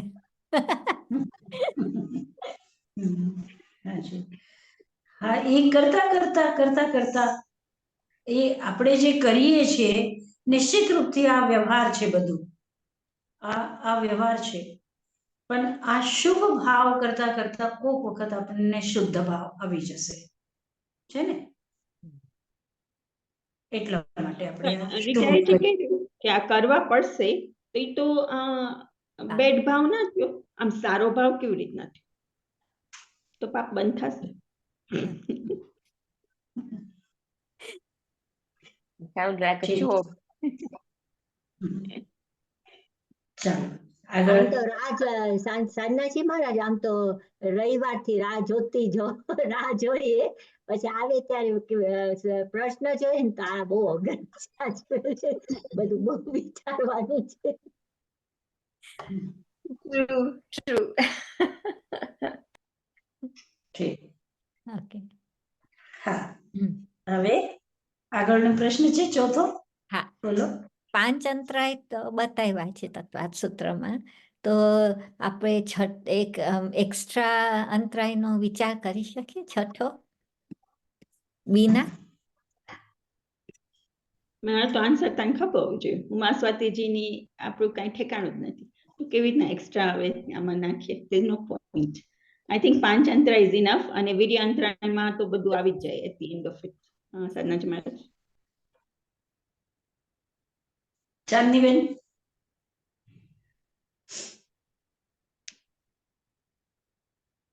મધ્યવંદાને સાધનાજી મહારાજ મારું બી એવું જ છે કે આ બધું લખેલું છે આટલું બધું એટલે એલા કાંઈ કેટલો બધો વિચાર કર્યો હશે કે શું અંતરાય હોય too small to even think કે બીજી અંતરાય આવી શકે પણ મને એ બી વિચાર આવ્યો કે આપણે ડે ટુ ડે લાઈફમાં બધા સાથે જ્યારે આપણું બિહેવિયર હોય એમાં આપણે ઘણી બધી અંતરાય કરતા હશું ઓલ ધ ટાઈમ એટલે એના ઉપર વી હેવ ટુ થિંક કે આપણે શું કહીએ કેવી રીતે કહીએ છીએ એટલે ત્યારે આપણે અંતરાય ડે ટુ ડે લાઈફમાં કેવી રીતે એવોઇડ કરી શકીએ વ્યવહારિક મને એ વિચાર આવ્યો પણ આમ આઈ થિંક આમાં બધું આવી ગયું હશે રશ્મિબેન વંદામી સાધનાજી મહારાજ મને વિચાર આવ્યો કે ઓકે આમાં બધું આવી જાય છે પ્રોબેબલી વીર્ય અંતરાયમાં પણ જ્યારે કોઈને ડિમેન્શિયા થાય એકદમ ખરાબ ડિમેન્શિયા તો એ તો ટોટલ અંતરાય કહેવાય કારણ કે એમાં તમારામાં ઘણી વાર એટલું બધું અગ્રેસિવનેસ આવે કે તમે તમારી જે કોઈ ધ્યાન રાખતું હોય એને તમે ઈજા કરી નાખો એટલી બધી કે હોસ્પિટલ ભેગા થઈ શકે એટલું બધું તમારામાં જોર આવી જાય તો એ ડિમેન્શિયા તો ટોટલ અંતરાય ના કહેવાય શું કીધું રીટાબેન એને શું કીધું એટલે છે ને એક ઓલી ડિઝીઝ છે ડિમેન્શિયા જેને પછી બધું ભૂલી જાય માણસ મેમરી જ ના રહે બહુ અને એમાં પછી છે ને બહુ વધારે ડિમેન્શિયા હોય ને તો ત્યારે એગ્રેસિવ થઈ જાય પછી યાદે ના હોય કે આ મારા પરિવારના માણસો છે બધું તો રશ્મિબેન એવું કે છે કે ઈ તો એકદમ આમ અંતરાય એને તેમ કીધું કે કમ્પ્લીટ અંતરાય છે ઈ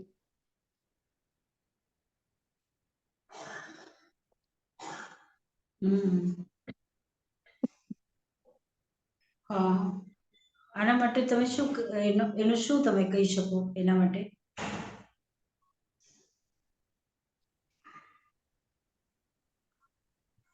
So psychological, it's an extreme case of dementia.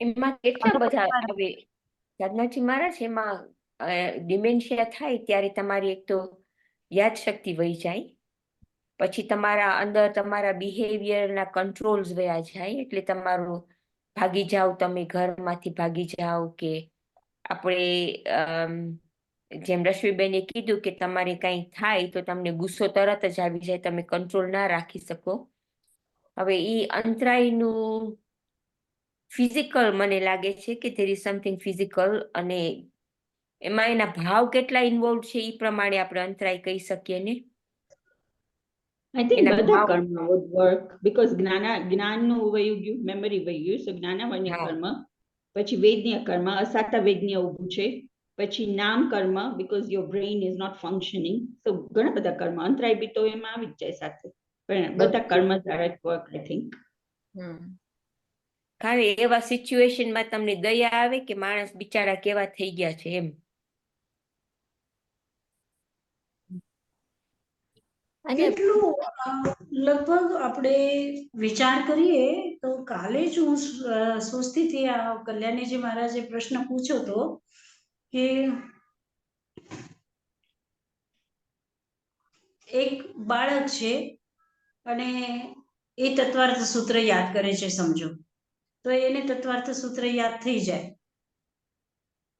અને પછી એક 60 વર્ષનો 70 વર્ષનો માણસ છે અને એ તત્વાર્થ સૂત્ર યાદ કરવાનો પ્રયાસ કરે છે તો એને કેટલાય દિવસો લાગે તો એને યાદ નથી થતું તો એ કહે છે કે જે આપણી આત્માનો સ્વભાવ છે અને આત્માના જે ક્ષયક્ષમ છે તો એ નાનપણમાં કંઈક વધારે હોય છે ક્ષયક્ષમ અને પછી મોટી ઉંમરે કંઈક ઓછા થઈ જાય છે શું આ પ્રશ્ન એ ભલે જવાબ આપણે આપી દઈએ કંઈ પણ પ્રશ્ન તો મથે છે અંદરથી કે શું છે આ હવે જેવી રીતે તમે ડિમેન્શિયાનું વાત કરી તો હવે એ વ્યક્તિ સમજો કે પોતાના જીવનમાં ઘણા એવા પણ આપણે કેસીસ જોઈએ છે કે ખૂબ ધાર્મિક હોય, સ્વાધ્યાય કરતા હોય, તપસ્યા કરતા હોય, બધા માટે કરુણા ભાવ રાખતા હોય, ઘણા એના સારા કામ હોય, ઘણું એને ડોનેશન પણ આપ્યું હોય અને ખૂબ પરિવારની અંદરમાં પણ પ્રેમાળ હોય, અને પછી અંત સમયમાં ડેમેન્શિયા જેવું કોઈ એને રોગ થઈ જાય અથવા કોઈ બીજો એવી તકલીફ થઈ જાય કે બસ ઉલટું કરે બધું, એને ધર્મ ધ્યાન ન ગમે, એને એ ગાળો આપે, એ બધાને કે મારી કોઈ સેવા કરતા નથી, મને કોઈ ખાવાનું આપતા નથી, મને એવું કરે છે, મને તેવું કરે છે, એવું બોલવા માંડે. તો આ બધું શું છે? આ શરીરના જે અંદરના અનેક એવા કનેક્શન છે. આપણા અત્યારે કહે છે કે સદગુરુ જે હતા અહીંયા ભારતમાં, જે સદગુરુ છે, તો એનો એ જે બે મગજ હોય છે, લેફ્ટ એન્ડ રાઈટ, તો એ બે એક થઈ ગયા છે. તો આ બધું જે આપણા શરીરની અંદરમાં જે નસો છે એનું પરિણામ છે કે આ કર્મનું પરિણામ છે કે કર્મના પરિણામથી આવું બધું થઈ જાય, કે શું છે આ બધું? વિચારવા જેવું તો છે. સહજમાં જ કર્મના પરિણામ ને, કે કર્મના લીધે આ બધું થાય છે. The whole body is because of karma. અઘાતી કર્મના લીધે આખી બોડી છે. તો અઘાતી કર્મ એફેક્ટ્સ ધ બોડી, તો આખી બોડી કેમ ચેન્જ થાય? કારણ કે અઘાતી કર્મ એવી રીતના છે, એટલે એમ જ આઈ થિંક એમ થશે. વૈજ્ઞાનિકો અમુક આપણી જે ગ્લેન્ડ છે આપણા શરીરમાંથી, આપણા માથામાંથી, આપણા મગજમાંથી એક ગ્લેન્ડ જો એ કાઢી નાખે તો પછી આપણને ગુસ્સો જ ન આવે. તો આ શરીરની જે રચનાઓ છે, આ નામકર્મની જે રચના છે, એનો પણ કેટલો બધો વિસ્તાર છે. કેવું આ શરીર બનેલું છે. આપણે શીર્ષાસન કરીએ તો પણ આપણું લીવર જ્યાં છે ત્યાં જ રહે છે, જ્યાં હૃદય છે ત્યાં જ રહે છે, જ્યાં નસો છે જેવી રીતે ફિટ કરેલી એ ત્યાં જ રહે છે. આપણું શરીર આમ ગોળ ગોળ ફરાવી દે, કોઈ આપણને આમ ગોળ ગોળ ફરાવી દે તો એ આપણા જે અંદરના જે મશીનરી છે એ જ્યાં ને ત્યાં જ રહે છે. તો આવું આ શરીર વિચિત્ર એની જે રચના છે એ રચનાના કારણથી આપણા દિમાગ ઉપર કે આપણા સ્મૃતિ ઉપર કે આપણે જે કંઈ વ્યવહાર કરીએ છીએ, જે કંઈ બોલીએ છીએ, જે કંઈ વિચારીએ છીએ, એનો શરીરનો પણ પ્રભાવ છે સાથે સાથે, અને એ કર્મનો પ્રભાવ. તો આ બધું એટલું મિક્સચર છે કે એના પાછળ જે કર્મ શક્તિ છે ત્યાં સુધી પહોંચવું બહુ મુશ્કેલ લાગે. અને બીજું છે સરનાજી મહારાજ કે આપણે બહારનું જોઈને કહીએ છીએ કે એમાં અંતરાય કર્મનું નહીં હોય કે જ્ઞાનાવન્ય કર્મ હશે કે એવું બધું, પણ એકચ્યુઅલી આપણને એ નથી ખબર કે અંદર શું થાય છે. આપણે સમજી નથી શકતા. આ જે વ્યક્તિ જે હોય છે એને ડિમેન્શિયા છે, આપણે એટલી શક્તિ નથી એ લોકોને કે વી કેન અન્ડરસ્ટેન્ડ ધેમ. પણ આપણે જો આપણે એ લોકોને સમજી શકત, આપણી આગળ એટલી શક્તિ હોત કે એ લોકોને સમજી શકત, તો પ્રોબેબલી એ લોકોમાં બી એવું નથી કે જ્ઞાનાવન્ય કર્મ નું આખું કંઈક સમજ નથી, એવું એ નથી. હશે તો ખરી જ, કારણ કે એ લોકો યાદ કરી શકે, પણ એ લોકો જૂનું યાદ કરી શકે. અત્યારનું યાદ નથી કરી શકતા, પણ જૂનું, એટલે મેમરીમાં ઇસ્યુ છે. પણ ઇટ ડઝન્ટ મીન કે એ લોકોમાં શક્તિ નથી, વીર્ય શક્તિ નથી.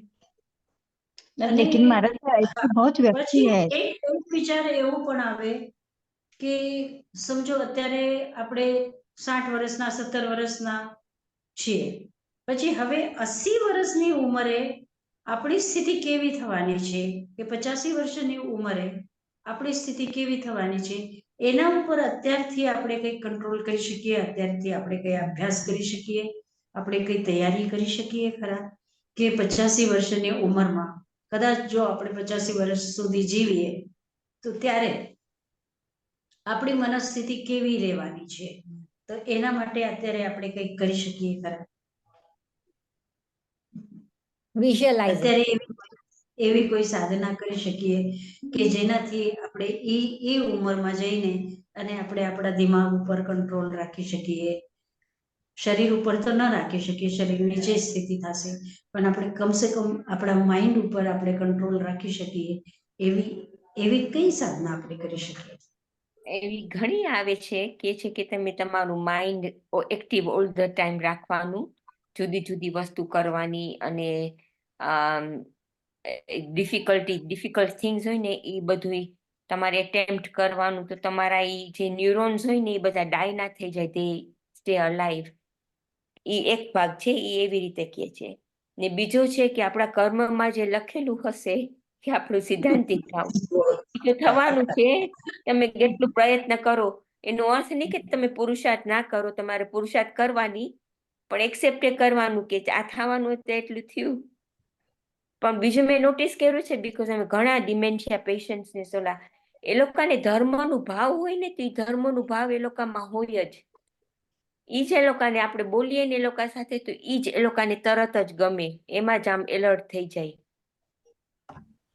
અને યાદ કે પણ આવી જાય.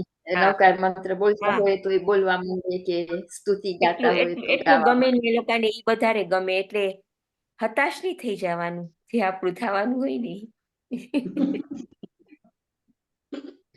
एक एग्जाम्पल जो मारा था, मेरी बहन है, एक सगी बहन है, वो स्पेशल नीड्स की सिस्टर है.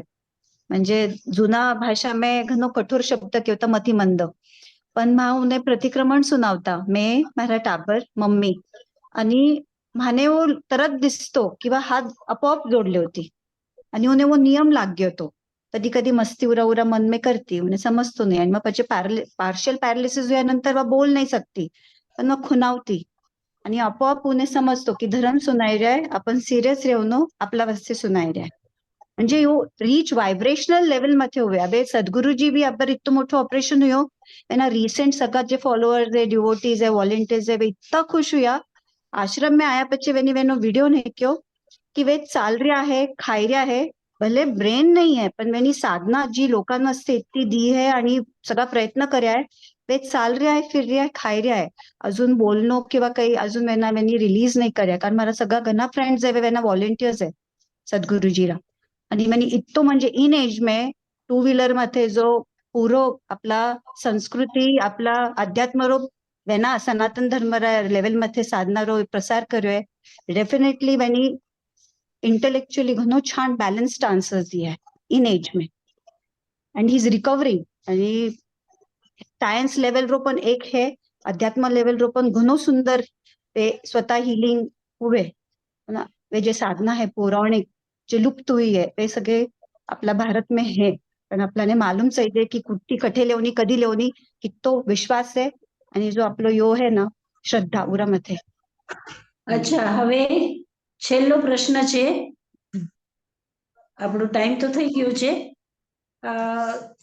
બોલો રીટાબેન. સૂત્ર જે 24 છે એ નીચ ગોત્રના રીઝન શું છે, તો આપણે કેટલા દૂર છે આનાથી? ચાંદનીબેન. આ બધા રીઝન્સ જોઈએ નીચ ગોત્રના, પણ ડે ટુ ડે લાઈફમાં આપણે આ બધું કરીએ છીએ ઘણું બધું આમાંથી. એટલે અગેન ઇન્ટ્રોસ્પેક્શન કરવાની ખૂબ જ જરૂર છે ડે ટુ ડે લાઈફમાં આની માટે. એટલે આ મનમાં પહેલા જ ફ્રન્ટમાં રાખીને day to day life lead કરીએ તો કદાચ ઓછું થાય, પણ બહુ દૂર નથી. અને રશ્મિબેન. મથેરવંદાની સાધનાજી મહારાજ, મને લાગે છે કે આ આ કરવા માટે આ બહુ બધા જલ્દીથી ના કરતા હોય, કારણ કે એમાં રીઝન્સ છે કે પર નિંદા. હવે સ્પેશિયલી આ બધું આપણે કરતા હોઈએ આટલું બધું ભગવાનનું, તો એ બધું તો આપણું નીકળી ગયું હોય કે કાઢી નાખવાની ટ્રાય કરતા હોઈએ. પર નિંદા છે કે આત્મ પ્રશંસા, સદગુણ ગુણાચ્છાદન, એટલે બીજાના ગુણો ઢાંકવા ને આપણા ગુણો વધારવા, એવું બધું હવે એવું ના કરતા હોય આપણે. એટલે મને લાગે છે કે આ નીચ ગોત્ર જલ્દીથી નહીં મળે. I hope. કીર્તિબેન.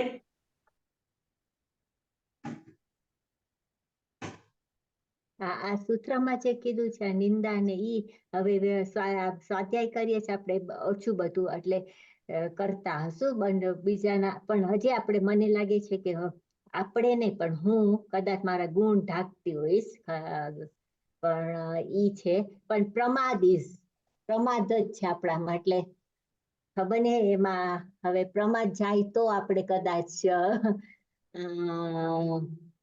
આ બાંધી ના શકે, પણ હજી પ્રમાદ છે એટલે ઈ. અને બીજી આપણે બિનજરૂરી વસ્તુ આપણે ઘણી આમ ઓલું કરીએ છીએ, બગાડીએ છીએ અને કરીએ છીએ, એટલે ઈ બધામાં જાગૃત રહેવું જરાક ડિફિકલ્ટ છે.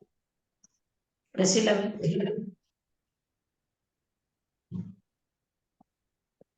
મથામંદામી સાધનાજી મહારાજ, મને લાગે છે કે રશ્મિબેને જેમ કીધું કે આપણે એક તો તમારો સ્વભાવ એવો જોવો જોઈએ કે તમે કરો નહીં, અને બીજું આપણે જાણીએ ને ખબર પડે એટલે આપણે બીજાની નિંદા ના કરીએ કે બીજાના ગુણને એકદમ આપણા ગુણને વધારીએ ને એ લોકોના ગુણને ઓછું ના કરીએ, એવું વસ્તુ નથી કરતા. પણ ઘણી વાર કોકનું કઈ કર્યું હોય તો ક્રિટિસિઝમ આવી જાય કે આ કેમ આવે, એ લોકોને જ કહીએ કે તમે કેમ આમ કર્યું, આ ખોટું હતું. એના પ્રમાણે સાચું હશે, આપણે શું કામ બોલવાની જરૂરત હતી. પણ એડલ્ટ્સને ડિસરિસ્પેક્ટ કે એવી રીતે આઈ ડોન્ટ થિંક આ હવે ઓછું સાવ થઈ જાય છે.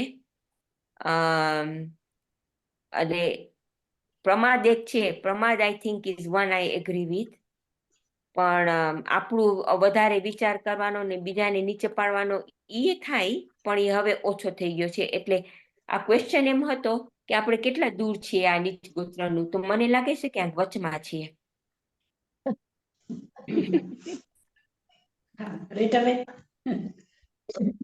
હા, સાનાજી મહારાજ, આઈ થિંક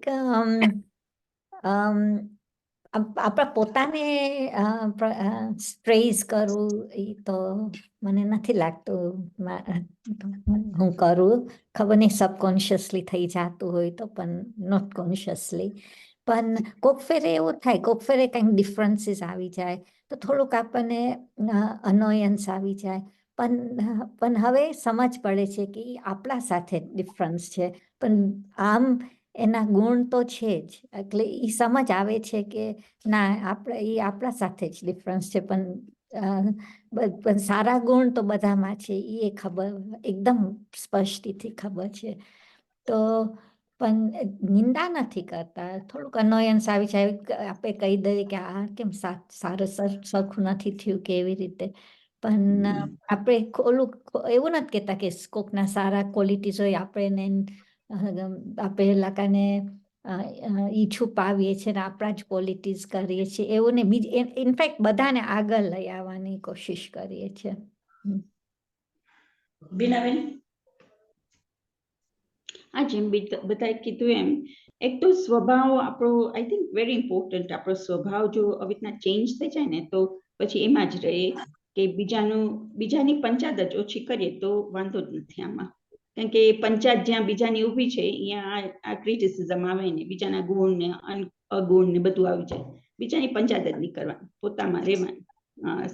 સાધનાજીમાં